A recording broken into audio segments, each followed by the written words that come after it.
পৃথিবীতে মোট 104টি আসমানি কিতাব নাজিল করা হয়েছিল। এর মধ্যে 4টি প্রধান কিতাব এবং 100টি সহিফা রয়েছে।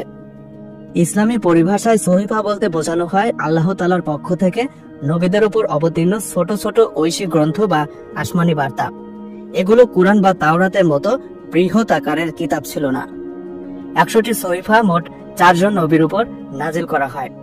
হযরত আদম আলাইহিস সালামের উপর 10টি সহিফা, হযরত শীশ আলাইহিস সালামের উপর 50টি সহিফা, হযরত ইদ্রিস আলাইহিস সালামের উপর 30টি সহিফা, হযরত ইব্রাহিম আলাইহিস সালামের উপর 10টি সহিফা।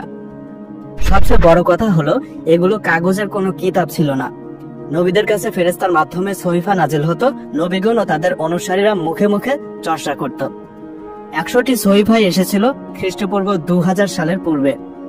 সহিফাগুলো সংরক্ষণের জন্য কোনো বৃহৎ কাঠামো ছিল না, তাই বিভিন্ন কারণে এগুলো হারিয়ে যায় বা বিকৃত হয়ে যায়। সেজন্য সবগুলো সহিফাই বিলুপ্ত হয়ে গেছে। বাকি থাকলো 4টি বড় কিতাব।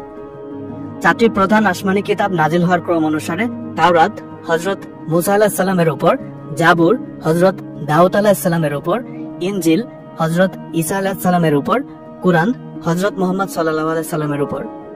কুরআন মাজিদ সর্বশেষ আসমানি কিতাব এবং ইসলামী বিশ্বাস অনুযায়ী এটি পূর্ববর্তী সব আসমানি কিতাবের সত্যায়নকারী এবং চূড়ান্ত বিধান।